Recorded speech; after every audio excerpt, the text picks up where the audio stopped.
कहानी की शुरुआत एक हंसती खेलती हुई फैमिली को दिखाकर होती है जो कि शॉपिंग करके अपने घर की तरफ जा रहे होते हैं। जैसे ही वो घर पहुंचते हैं, उनकी छोटी बेटी लैला देखती है कि पिंजरे के अंदर उनकी पालतू चिड़िया मरी पड़ी है और ये सब वो अपनी माँ को बताती है। जब उनकी माँ को ये सब मालूम चलता है तो वो सारे बच्चों को बाहर भेज देती है। उसके बाद वो अपने हस्बैंड के साथ एक कमरे में चली जाती है। यहाँ पर हम एक छोटा सा ब्लैक कलर का पिरामिड देखते हैं जिसके बगल में एक दरवाजा है। जैसे ही ये लोग नीचे अंडरग्राउंड एरिया में जाते हैं, नीचे ये लोग एक ताबूत के पास पहुंच जाते हैं। यहाँ पर हस्बैंड पूछता है कि हमें मालूम कैसे चलेगा कि समय हो चुका है, जिसके ऊपर उसकी बीवी कहती है कि हमें ताबूत खोलकर चेक करना पड़ेगा। हस्बैंड जाकर ताबूत को खोलने लगता है। उसके बाद उसकी औरत ताबूत के अंदर झांकती है। तब हम ताबूत के अंदर एक मम्मी को देखते हैं जो कि सो रही होती है। फिर से वो अचानक वहीं जाग जाती है। उसके जागने से ताबूत के साथ एक एक चैन टूट जाती है और वो सीधा जाकर उसके हस्बैंड के गले में लगती है, जिसके कारण उसके हस्बैंड की मौत हो जाती है। यहाँ पर हमें पता चलता है कि ये फैमिली एक ईविल शैतान की पूजा करते हैं। और फिर यहाँ से सीन शिफ्ट होता है दूसरी तरफ, जहाँ है कि केटी अपने डैड को मोर्स कोडिंग भाषा सिखा रही है। अभी चार्ली उस चीज़ को सीख ही रहा था, तभी न्यूज़ चैनल ऑन होता है और हमें पता चलता है कि चार्ली एक न्यूज़ रिपोर्टर है। उसके बाद हमें चार्ली की बीवी लैरिसा को दिखाया जाता है। यहाँ हमें पता चलता है कि लैरिसा प्रेग्नेंट है और ये दोनों अंदर बातचीत कर रहे होते हैं कि तभी बाहर से चिल्लाने की आवाज़ आती है। बाहर जाने पर पता चलता है कि इनके दोनों बच्चे आपस में लड़ रहे हैं। लैरिसा जल्दी से दोनों बच्चों को शांत करती है। चार्ली का बेटा सेबेस्टियन, जो कि अपनी बहन की डॉल को पैराशूट का परीक्षण कर रहा था, उसकी वजह से नीचे डॉल गिर जाती है और टूट जाती है। इनका पिता डॉल को अच्छे से जोड़ देता है, लेकिन बेटी केटी बहुत ही ज्यादा नाराज हो जाती है और केटी नाराज होकर बगीचे में अकेले ही खेलने के लिए चली जाती है। तभी केटी को एक औरत की आवाज सुनाई देती है। वो औरत केटी से कहती है कि मैं तुम्हारी फ्रेंड लैला की माँ। जैसे वो केटी को चोकोबार देती है, केटी यहाँ से जाने लगती है। फिर वो केटी को रोक लेती है। वो रोक कर कहती है, आज मैं तुम्हें एक ऐसा जादू दिखाऊंगी जिसे देखकर तुम सरप्राइज। में चार्ली को दिखाया जाता है जो कि केटी के ही कमरे में था। चार्ली जो कि किसी से बात कर रहा होता है, तभी वो केटी के कबर्ड को देखता है जो कि चॉकलेट के चोकोबार के पैकेट से भरा पड़ा था। तभी वो अपने बेटे सेबेस्टियन से पूछता है, ये बता कि उसके पास इतनी सारी चॉकलेट आई कहाँ से। तभी सेबेस्टियन बताता है कि वो इसका कोई सीक्रेट दोस्त है जो कि उसे देता है। उसके बाद चार्ली जल्दी बगीचे में भागता है और अपनी बेटी को ढूंढने लगता है। तभी वो औरत उस केटी को उठाती है और यहाँ से भागने लगती है। चार्ली उसका पीछा करता है। तभी काफी ज्यादा तेजी में आंधी तूफान आता है और एक पल में वो औरत अचानक गायब हो जाती है। काफी ढूंढने के बाद केटी उसे नहीं मिलती। उसके बाद वो पुलिस स्टेशन आता है और ऑफिस को दिखाता है। उसके बाद केटी के होने की वो गुमशुदा रिपोर्ट लिखाते हैं। जैसे ही चार्ली अपनी बेटी की गुमशुदा रिपोर्ट लिखाने आता है, तभी हमें पता चलता है इसी शहर से 200 से ज्यादा बच्चे गायब हो चुके हैं।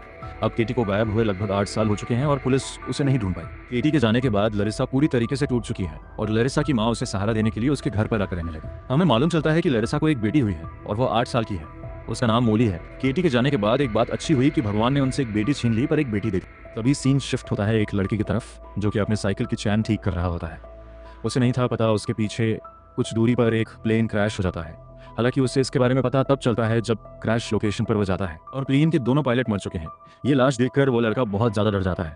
जब वहां से निकलने लगता है, तभी उसे एक ताबूत दिखाई देता है और ये वही ताबूत है जो कि हमें मूवी की स्टार्टिंग में देखते हैं। उसके बाद इस ताबूत के बारे में एस्ट्रोलॉजिस्ट को पता चलता है। वह इस ताबूत के बारे में और जानकारी हासिल करने के लिए उसे अपने साथ ले जाते हैं। जैसे ही वो उस ताबूत को खोलते हैं, उसके अंदर उन्हें एक छोटी सी बच्ची दिखाई देती है जिसके अंदर काफी ज्यादा कपड़े लिपटे होते हैं। वो एक मम्मी बन चुकी है।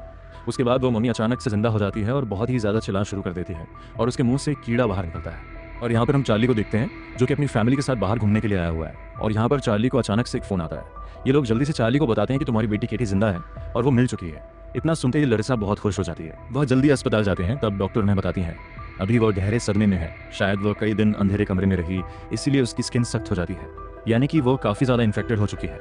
डॉक्टर उन्हें बताते हैं आपको उसे देखकर कोई अजीब अमल करना है, जो कि 3-4 सालों बाद अपनी बेटी को देख रहे थे और उसके शरीर का बहुत ही बुरा हाल हो चुका है। नाखून बड़े बड़े, स्किन फटकर सड़ रही है। अपनी बेटी को इस हालत में देखकर लैरिसा बहुत ही ज्यादा दुखी हो जाती है। फिर वह चार्ली और लैरिसा को बताते हैं कि तुम्हारी बेटी 300 से 400 साल पुराने एक ताबूत में थी और उसके अंदर वो 3 से 4 साल तक बंद रही। वो उसे बताते हैं ये कोई बड़ी बात नहीं, ऐतिहासिक चीज़ों की नीलामी होती रहती है और किसी चीज़ को गायब करने के लिए ऐतिहासिक चीज़ों का ज़्यादातर इस्तेमाल किया जाता है। चार्ली कहता है कि मैं उस मुजरिम के बारे में जानना चाहता हूँ जिसने मेरी बेटी की ये हालत की। उसके बाद ये केटी को अपने घर वापस ले जाते हैं और उसी कमरे के अंदर जहाँ पर केटी पहले रहती थी, पूरा परिवार केटी को देख रहा है और बहुत खुश था। फिर हम लैरिसा की माँ को देखते हैं जो कि भगवान गॉड में काफ़ी ज़्यादा यकीन करती है। वह केटी के लिए जीसस से प्रार्थना करती है। जैसे ही वो प्रार्थना करती है, केटी उसके ऊपर अचानक हमला कर देती है और फिर केटी बहुत ही ज़्यादा अजीब तरीके से व्यवहार करना शुरू कर देती है। वह सबके ऊपर हमला कर देती है। लैरिसा जल्दी से इंजेक्शन निकालती है और बेटी को लगा देती है, जिसके कारण केटी नॉर्मल हो जाती है। डॉक्टर ने वह इंजेक्शन दिया था बेटी को लगाने के लिए जब वो आउट ऑफ कंट्रोल होने लगे। उसके बाद चार्ली बेसमेंट में जाता है और फोटो की मदद से पता लगाने की कोशिश करता है कि आखिर उसकी बेटी के साथ क्या हो रहा है। और सच बात तो ये थी कि जो उसकी बेटी के साथ हो रहा था उसे नजरअंदाज करना थोड़ा मुश्किल था। समय बाद चार्ली कमरे में जाता है। वह देखता है कि केटी अपने बेड पर नहीं है, यानी कि केटी कहीं जा चुकी है। वह सब केटी को ढूंढने लगते हैं। कुछ समय बाद दीवार के उस साइड हम केटी को देखते हैं, जिसे देखकर वह सभी उसे बुलाते हैं, लेकिन केटी उन्हें नहीं देखती। वह दूर भागने लगती है। और उसी दीवार की साइड पर जब केटी को एक बिच्छू दिखता है तब केटी उसे खाने लगती है। जब बिच्छू को निगलने वाली थी तभी चार्ली उसे पकड़ लेता है और लरिसा जल्दी उसके मुंह से बिच्छू को बाहर है। जैसे ही वो केटी के मुंह से उसे निकालते हैं तो केटी के मुंह से एक अजीब तरीके का पानी सा बाहर आता है। अगले दिन सब कुछ सामान्य करने के लिए अपने दोनों बच्चों को स्कूल छोड़ने चला जाता है। दूसरी तरफ लैरिसा और उसकी माँ केटी के कमरे की सफाई कर रहे हैं। लैरिसा केटी के नाखून काटने की कोशिश करती है क्योंकि उसके नाखून काफी सख्त हो चुके हैं। वो जैसे ही जोर लगाती है नाखून के साथ उसके पैर की त्वचा स्किन भी आ जाती है, लेकिन केटी को इससे कोई फर्क नहीं पड़ता, उसे कुछ महसूस ही नहीं हो रहा था। तभी वो दोनों माँ बेटी पर हमला करके वहां से भाग जाती है। मौके पर चार्ली पहुंचता है और जल्दी से घर के चारों तरफ जाकर केटी को ढूंढने लगता है। केटी उसे नीचे किचन में मिलती है जो अपने पैर को बहुत बुरी तरह से चोट पहुंचा रही थी।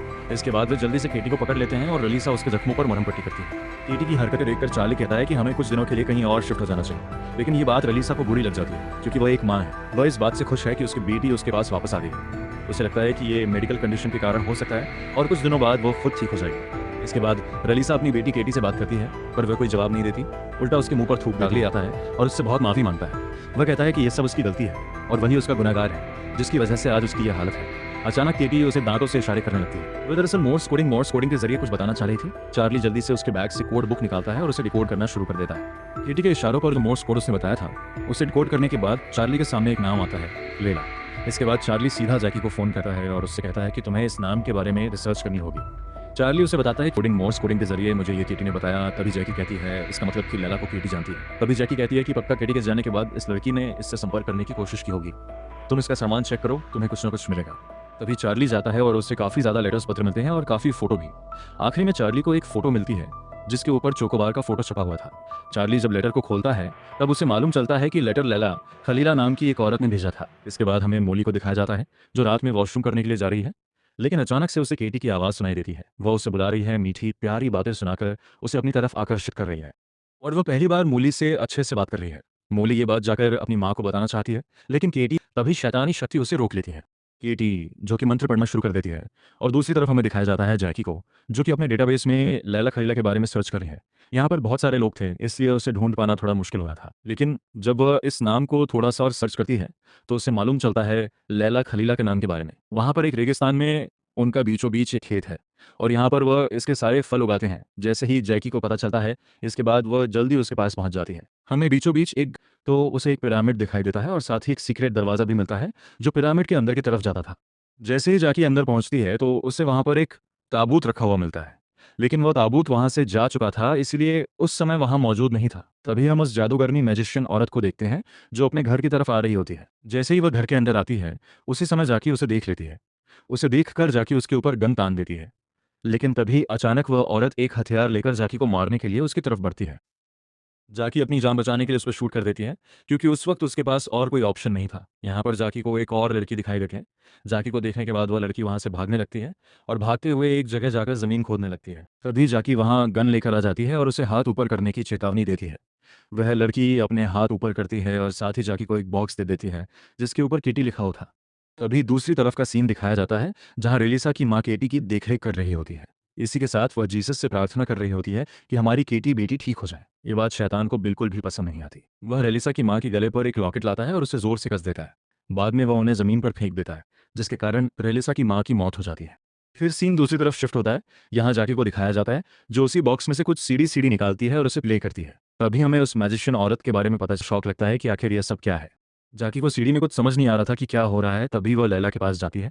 लैला अपनी जीभ दिखाती है क्योंकि वह बोल नहीं सकती थी, उसकी माँ ने उसकी जीभ काट दी थी। तभी जाकी उसे कागज़ पेन देती है और कहती है कि मुझे इसमें लिखकर बताओ। जैसे ही वह लिखकर बताती है ये सब पढ़कर जाकी बेहद चौंक जाती है कि यह सब क्या हो रहा है।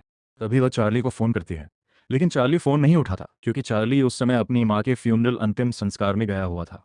अब यहाँ पर एलिसा की सेबास्टियन आता है और इधर हम सेबास्टियन को सीढ़ियों के पास देखते हैं जो कि अपनी बहन की देखरेख कर रहा था। तभी उसे एक आवाज़ सुनाई देती है, उसकी बहन उसे बुलाती है, लेकिन सेबास्टियन इसकी बात के ऊपर ध्यान नहीं देता और वहां से वह अब केटी ने मॉली के ऊपर अपना जादू कर दिया है। मॉली अपनी दादी के पास जाती है, उसके मुंह से दांत निकालती है और अपने मुंह में डाल लेती है। ये देखकर एक बार रेलिसा बहुत ही ज्यादा डर जाती है।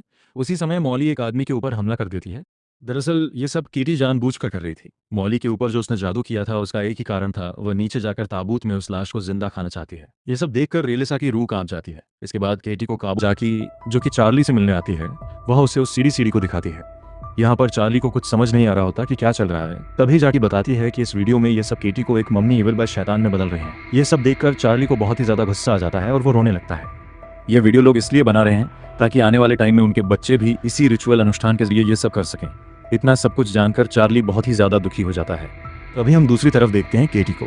केटी की मदद सबीस्टियन करता है, जिसकी वजह से केटी वहां से आजाद हो जाती है। रेलिसा और जाकी दोनों ही दरवाजा खोलने की कोशिश कर रहे होते हैं, लेकिन दरवाजा नहीं खुलता। केटी अपने असली रूप में आ जाती है और उसे जैसे ही मौका मिलता है वह चार्ली पर हमला कर देती है।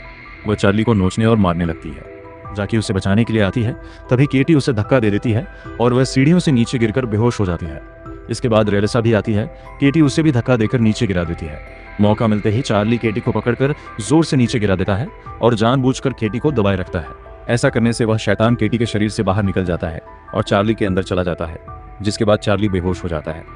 इसके बाद केटी बिल्कुल ठीक हो जाती है। जबकि चार्ली को ताबूत के अंदर बंद करके रखा गया है। केटी हर समय अपने पिता के पास आती रहती है और मॉर्स कोडिंग के जरिए उससे बात करती है। वह अपने पिता को वापस पाना चाहती है और उनके साथ काफी वक्त बिताना चाहती है। इसके बाद हमें उस जादूगरनी मैजिशियन औरत को दिखाया जाता है जो गोली लगने के बाद अब रिकवरी कर चुकी है और इस समय जेल में बंद है। जब स्टाफ उसके लिए खाना लेकर आता है तब उसे एक इंजेक्शन दे दिया जाता है। जो उसने केटी के साथ किया था, अब वही चीज उसके साथ होने वाली है, यानी अब शैतान उसके अंदर आएगा। वे मैजिक करके चार्ली के शरीर से उस शैतान को उस जादूगरनी औरत में ट्रांसफर कर देते हैं। लेकिन हमें इसके आगे का सीन नहीं दिखाया जाता। आप लोग नए हैं तो लाइक और सब्सक्राइब जरूर करें और हमें बता देना कि हमारी एक्सप्लेनेशन आपको कैसी लगी।